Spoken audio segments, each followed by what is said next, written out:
अस्सलामुअलैकुम ख़वातीनो हज़रात, मैं मुजाहिद हुसैन और आप देख रहे हैं मुजाहिद स्पीक्स। नाजरीन, बैनुल मज़ाहिब मालूमात के हवाले से हमारी सीरीज़ की आज तीसरी वीडियो है। इस वीडियो में हम हिंदू मत के अकायद और उनके मजहबी इर्तका के बारे में जानेंगे। आपसे दरख्वास्त है कि वीडियो को आखिर तक देखिएगा। अगर वीडियो पसंद आए तो चैनल को सब्सक्राइब कीजिएगा और कमेंट सेक्शन में अपनी राय से ज़रूर आगाह कीजिएगा। तो शुरू करते हैं आज की वीडियो। हिंदू मत या हिंदू धर्म जनूबी एशिया और बिलखुसूस भारत और नेपाल में गालिब अक्सरियत का एक मजहब है जिसकी बुनियाद बरे सगीर में रखी गई। इसे दुनिया का कदीम तरीन मजहब माना जाता है जिसके अभी भी पैरोकार मौजूद हैं। हिंदू मत के पैरोकार इसको सनातन धर्म कहते हैं, जो संस्कृत के अल्फाज हैं और इनका मतलब है लाजवाल कानून। हिंदू धर्म के अवतार राम का तारुफ रामायण से होता है। कुछ इसे ख्याली किरदार कहते हैं, मगर वो अपने दौर में एक बादशाह था जिसने ब्राह्मण सुप्रीमेसी की बुनियाद रखी, जिसके असरात आज तक हिंदू मुआशरे में मौजूद हैं। उसके दौर के मुतल्लिक इख्तलाफ पाया जाता है, मगर ये करीब 7000 साल कबले मसीह के लगभग का ज़माना है। हिंदू मत कदीम तरीन मज़ाहिब में से एक है। इसकी जड़ें कदीम हिंदुस्तान के तारीखी वेदी मजहब से मिलती हैं। मुख्तलिफ अकायद और रवायात से भरपूर मजहब हिंदू मत के कई बानी हैं। इसके ज़ेली रवायात और अकायद और फ़िरक़ों को अगर एक समझा जाए तो हिंदू मत मसीहियत और इस्लाम के बाद दुनिया का तीसरा बड़ा मजहब है। तकरीबन 1 अरब पैरोकारों में से करीब 90 करोड़ भारत और नेपाल में रहते हैं। हिंदू मत के पैरोकारों को हिंदू कहा जाता है। हिंदू मत के 6 अहम फ़िरक़े हैं: विष्णु मत, शिव मत, शक्ति मत, गणपति मत, सूर्य मत, समार्थ सूत्र। विष्णु मत फ़िरका के मानने वाले विष्णु को रब्बे आला और कायनात का मुहाफिज और रज़ाक मानते हैं। विष्णु को 4 बाजुओं के साथ मुकद्दस जवाहरात पहने तख्त पर बैठे दिखाया जाता है। ये एक अकाब गरुड़ पर सवार है जिसको इंसानी शक्ल में पेश किया जाता है। विष्णु की बीवी लक्ष्मी है जो दौलत की देवी है और मुअद्दबाना विष्णु की खिदमत में पेश रहती है। लक्ष्मी की सवारी मोर है। विष्णु को मानने वाले लक्ष्मी, गरुड़, मोर और हनुमान की परस्तिश भी करते हैं। विष्णु समंदर की गहराई में 1000 सर वाले सांप शीश पर सोया रहता है और जब कोई कायनात को तबाह बर्बाद करना चाहता है तो फिर विष्णु जागता है। चुनाचे कायनात को बचाने और बुराइयों से बचाने के लिए मुख्तलिफ मौके पर विष्णु ने 9 बार जन्म लिया है और 1 बार जन्म लेने वाला है। विष्णु के ये 10 अवतार हस्बे झैल हैं। नंबर 1, मत्स्या। विष्णु ने मछली की शक्ल अख्तियार करके एक साधु मनु की मदद की थी। Number 2, quorum. विष्णु ने कछुए की शक्ल अख्तियार करके मंदर पहाड़ जो समंदर में गर्क हो रहा था उसे अपनी पीठ पर उठाया। नंबर 3, वरा। विष्णु ने हरण यक्षदेव को मारने के लिए सूअर की सूरत में जन्म लिया। नंबर 4, नरसिंह। विष्णु ने नीम इंसानी शेर की शक्ल में हरण यक्षिबु देव, जिसने खुदाई का दावा करके विष्णु की पूजा से रोक दिया था, उसे कत्ल किया। नंबर 5, वामिन। जब एक हुक्मरान बिल्ली ने आसमान पर कब्जा करके देवताओं को जिलावतन कर दिया था तो विष्णु ने एक बोने की सूरत में जन्म लिया और उस बिल्ली को बाहर किया। नंबर 6, परशुराम। जब कश्तरियों ने ब्राह्मणों पर जुल्म करना शुरू कर दिया तो विष्णु ने परशुराम की सूरत में जन्म लिया और कुल्हाड़ी से तमाम कश्तरियों को कत्ल कर दिया।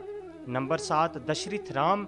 7वीं मर्तबा विष्णु ने राम की सूरत में जन्म लिया और लंका के राजा जिसने सीता को अगवा कर लिया था उसे कत्ल किया। ये किस्सा रामायण में भी पेश किया गया है। नंबर 8, कृष्ण। 8वां जन्म विष्णु ने कृष्णा की सूरत में लिया और महाभारत की जंग में हिस्सा लिया। नंबर 9, बुद्ध। 9वां जन्म विष्णु ने बुद्ध की शक्ल में लिया था और अपने अकीदतमंदों, अपने चाहने वालों के लिए ऐसी तालीम पेश की जो विष्णवी तालीम से मुख्तलिफ थी। जो रासिख अकीदा थे वो विष्णवी तालीम पे साबित कदम रहे और जिनके दिलों में खोट थी वो गुमराह हो गए। नंबर 10, कल्कि अवतार। विष्णु का 10वां और आखिरी जन्म है।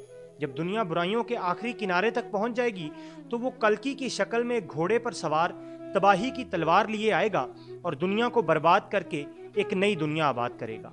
ये फ़िरका मजीद ज़ीली फ़िरक़ों में बटा हुआ है और इसकी अहम किताबें हरिवंश और विष्णु पुराण हैं और ये फ़िरका भक्ति को मुक्ति का अहम ज़रिया समझता है। शिवमत फ़िरका के मानने वाले शिव को रब्बे आला मानते हैं और उसे तखरीबो तामीर का देवता समझते हैं। शिव को महायोग और महादेव भी कहा जाता है। बाज़ लोगों का ख्याल है कि ये गैर आर्याई देवता है जिसकी पूजा वादिय सिंध में होती थी।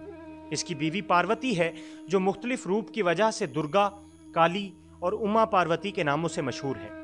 पार्वती से शिव के 2 बेटे पैदा हुए, एक गणेश और दूसरा कार्तिकेय, जो जंग का देवता माना जाता है।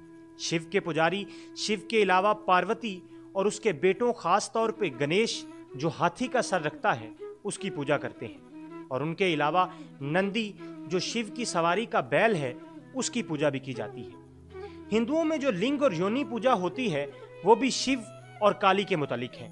इस फिरका की अहम किताब वायोपुराण है, और ये फिरका इल्म को निजात का जरिया मानता है। ये फिरका भी बहुत से ज़ीली फिरकों में बटा हुआ है। शक्तिमत फिरका के मानने वाले शक्ति की पूजा करते हैं।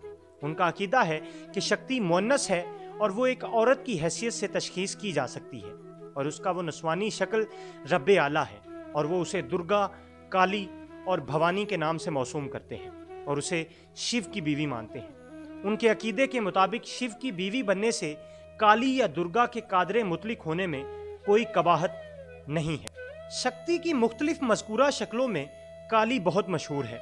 उसको स्याह रो हाथी, जिसे दांत निकाले और मुंह को खून से सुर्ख किए देखा जा सकता है, उसकी सूरत में पेश किया जाता है। काली का दूसरा रूप भवानी है, जो अब ठगों और डाकुओं की देवी है। इस फिरके के 2 बड़े ज़ीली फिरके हैं, दक्षिण मार्गी यानी दाएं बाजू के पूजने वाले, और वामा मार्गी यानी बाएं बाजू के पूजने वाले। ये एक खुफिया फिरका है जो जिनके नज़दीक 5 मीम निजात का जरिया है, यानी मादिया शराब, मत्स्या यानी मछली, मांस यानी गोश्त, मुद्रा यानी अनाज, और मिथन यानी जिनसी इत्तेहाद। इन लोगों में एक मजहबी रस्म है जिसे ये चक्र पूजा कहते हैं। इस पूजा में अपनी बीवी के अलावा किसी दूसरी औरत से इख्तलात करना कारे सवाब समझा जाता है, और वो औरत हमेशा के लिए उसकी रुमानी बीवी बन जाती है। इस फिरका की अहम किताबें तंत्र हैं। ये हरिवंश और मार्कंडिया पुराण को भी अहमियत। गणपति मत फिरका के मानने वाले गणेश को रब्बे आला मानते हैं और उसको फहमो तदब्बुर का देवता समझते हैं। गणेश को हाथी के सर के साथ दिखाया जाता है। सूर्य मत फिरका के मानने वाले सूरज को देवता मानते हैं और तुलुए आफ्ताब और गुरूबे आफ्ताब के वक्त उसकी पूजा करते हैं। समार्थ सूत्र फिरका वसीउन नज़र फिरका है और हर देवता पर एतकाद रखता है और अपनी ख्वाहिश और ज़रूरत के तहत इसकी पूजा करता है। परस्तिश के लिए हिंदू तीन देवताओं के कायल हैं। पहला ग्राम देवता यानी बस्ती का देवता, दूसरा कुल देवी देवता यानी खानदान का देवता, और तीसरा इष्ट देवता यानी महबूब देवता। इस तरह एक हिंदू का ग्राम देवता गणेश, कुल देवी लक्ष्मी और महबूब देवता नंदी हो सकता है। ग्राम देवता मंदिरों में और खानदानी और महबूब देवता घरों में रखे जाते हैं। इन 3 देवताओं के अलावा हर हिंदू दूसरे बहुत से देवताओं को मुख्तलिफ मौके पर पूजता है, यानी दुर्गा पूजा के मौका पर दुर्गा को, जन्माष्टमी के ज़माने में कृष्ण को, दिवाली के मौका पर लक्ष्मी को और शिवरात्रि के मौका पर शिव को पूजा जाता है। हिंदू मत के ये अहम देवता हैं, मगर इनकी ये फहरिस्त बहुत लंबी है। इनकी तादाद बाज़ अंदाज़ों के मुताबिक 5 करोड़ बताई जाती है, इसलिए इन सब का जायज़ा लेना आसान नहीं है। मुख्तसर ये है कि तमाम अहम और गैर अहम बेशुमार देवताओं के अलावा बेशुमार जानवर, मसलन हाथी, सांप, घड़ियाल, शेर, मोर, हंस, तोता, चूहा वगैरह मुख्तलिफ देवताओं के साथ ताल्लुक़ की वजह से मुकद्दस समझे जाते हैं और उनकी पूजा की जाती है। जानवरों में सबसे अहम गाय है। इनके अलावा दरख्तों में पीपल, इंजीर, तुलसी और बबूल, और दरियाओं में गंगा को खास अहमियत हासिल है और उसे मुकद्दस समझा जाता है। हिंदू मत का पहला अकीदा मखलूक परस्ती है। इसके अलावा कर्मो तनासिक का अकीदा है, जिन्हें बहुत अहमियत हासिल है। कर्म के अकीदे के मुताबिक हर अमल, छोटा या बड़ा, अच्छा या बुरा, इंसानी रूह पर असरअंदाज होता है और इंसान अपने अमल के लिहाज से सज़ा और जज़ा का अमल का मुस्तहिक होता है, यानी कर्म के मुताबिक अच्छा या बुरा जन्म लेता है। इनका दूसरा अकीदा तनासक के मुतालिक है, यानी वेदी अहद में कुछ मुबहिम था। फिर भगवद गीता में कृष्ण ने मुतद्दद जन्म की तालीम के लिए मज़ीद मवाद फराहम किया, यहाँ तक कि हिंदू अहद तक ये अकीदा पूरी तरह से मुस्तहकम हो गया। इस अकीदे के मुताबिक इंसान को सिर्फ एक ज़िंदगी नहीं मिलती, चुनाचे वो मरने के बाद फिर जन्म लेता है और ये सिलसिला चलता रहता है, और हर मौत के बाद इसका अमाल नामा यम यानी मौत के देवता के सामने पेश होता है, जो उसे जांचता है। और रूह को सफाई पेश करने का हुक्म देता है, और फिर रूह को उसके अमाल के मुताबिक नर्क या स्वर्ग में कुछ दिनों के लिए भेज दिया जाता है।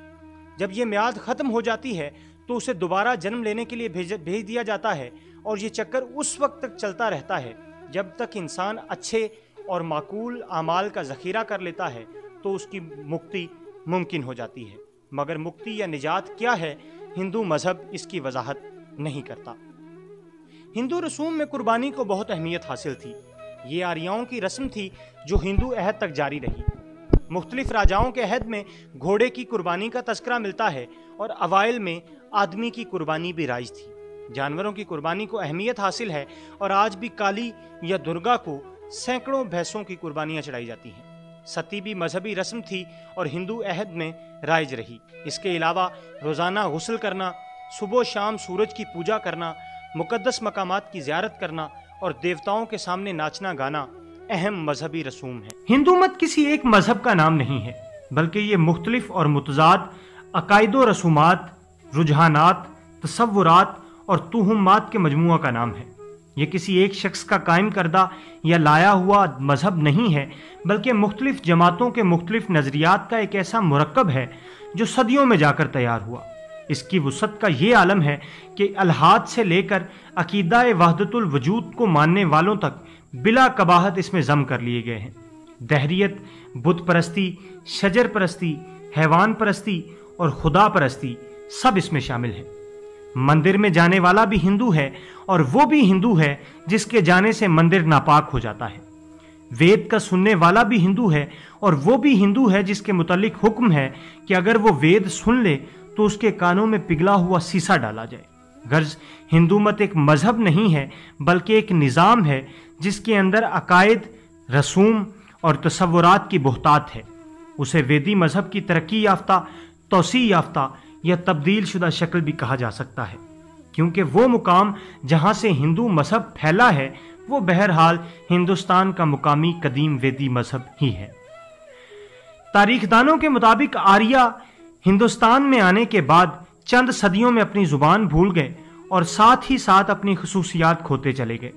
उन्होंने यहाँ की मुख्तलिफ कौमों के तमद्दुनी असरात, अकायद और रसूम को कबूल कर लिया, और उन देवताओं को भी जिनकी परस्तिश गैर आर्या यानी हिंदुस्तान के मुकामी बाशिंदे करते थे, और उन्हें अपने देवताओं में शामिल कर लिया।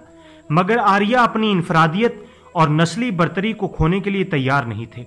चुनाचे उन्होंने एक तरफ हर उस जमात और मजहब से टक्कर लेने की ठानी जिसने उनकी अजमत से इनकार किया, और दूसरी तरफ अपनी जात पात की बंदिश को सख्त करके अकायदो रसूम का ऐसा जाल फैला दिया कि लोगों के लिए इससे निकलना मुमकिन नहीं था। उन्होंने कदीम वेदी अहद की मजहबी किताबों और देवताओं को एहतराम के दायरे में महदूद कर दिया, और नई किताबों की तसनीफ और नए देवताओं की शमूलियत से मजहबी निज़ाम कायम किया, और इन किताबों पर उस निज़ाम की बुनियाद रखी। ब्रह्मा, शिव और विष्णु को तस्लीम कर लिया गया, और इनकी रब्बानियत की इन तीनों शक्लों को त्रिमूर्ति के नाम से मौसूम किया गया। ब्रह्मा को पहले अफजल माना गया, और सरस्वती को, जो कि मोर की सवारी करती थी, उसकी बीवी बताया गया। नेज उसे इल्म और दानाई की देवी बना दिया गया। फिर ब्रह्मा की अजमत कम करके इसकी परस्तिश रोक दी गई। विष्णु और शिव को ब्रह्मा पर फौकियत देकर ब्रह्मा की कमतरी का ऐलान कर दिया गया। हिंदू मत को मुअर्रिखीन बिलअमूम आर्याई दौर के 3 हिस्सों में तकसीम करते हैं। साबिका वेदी दौर, जो कि हिंदुस्तान के मुकामी बाशिंदों का दौर था, आखिरी वेदी दौर और जदीद हिंदू दौर। आर्याई दौर उस अहद से ताल्लुक़ रखता है जब आर्या हिंदुस्तान पर हमला आवर हुए थे और यहाँ के बाशिंदों से बरसरे पैकार थे। आर्यों की मजहबी किताबों की तादाद 4 है, जो 4 वेदों के नाम से मशहूर है: ऋग्वेद, सामवेद, यजुर्वेद, अथर्ववेद। वेद का लफ्ज़ वद से निकला है, जिसके मानी जानने और इल्म के हैं। इसलिए वेद को आम उलूम या मखज़न उलूम कहा जाता है, जिसे संस्कृत में सनहता कहते हैं। मखज़न उलूम शुरू में 3 मजमुओं पर मुश्तमिल था: ऋग्वेद, सामवेद सनहता, यजुर्वेद सनहता, और बाद में इसमें अथर्ववेद सनहता भी शामिल हुआ। ये वेद मुख्तलिफ मजहबी अहकामात और मंत्रों पर मुश्तमिल हैं, जो मुख्तलिफ रसूमात में अदा किए जाते हैं। वेदों के अलावा हिंदू मजहब की मजीद किताबों में रामायण, भगवत गीता, महाभारत, शास्त्र जिनमें धर्मशास्त्र सरे फहरिस्त है, उपनिषद, आरण्यक और उसके अलावा ब्राह्मण ग्रंथ शामिल हैं। चूंकि आर्य इस मुल्क में आने के बाद चंद सदियों में अपनी जुबान भूल गए, इस वक्त उन्होंने वेदों की तफसीर लिखनी शुरू की जो ब्राह्मण या ब्राह्मण ग्रंथ के नाम से मशहूर हुई, मगर ये भी नाकाबिले फहम होती गई और तशवी बख्श साबित नहीं हुई। तो आर्यों ने एक नीम मजहबी अदब देदंग की बुनियाद रखी और इसी हवाले से उन्होंने शास्त्र तसनीफ किए जिनमें सर्वसा शास्त्र, सलो शास्त्र, गिरिया शास्त्र और धर्म शास्त्र शामिल हैं। धर्म शास्त्र को इन तमाम शास्त्रों में सबसे ज़्यादा अहमियत हासिल है।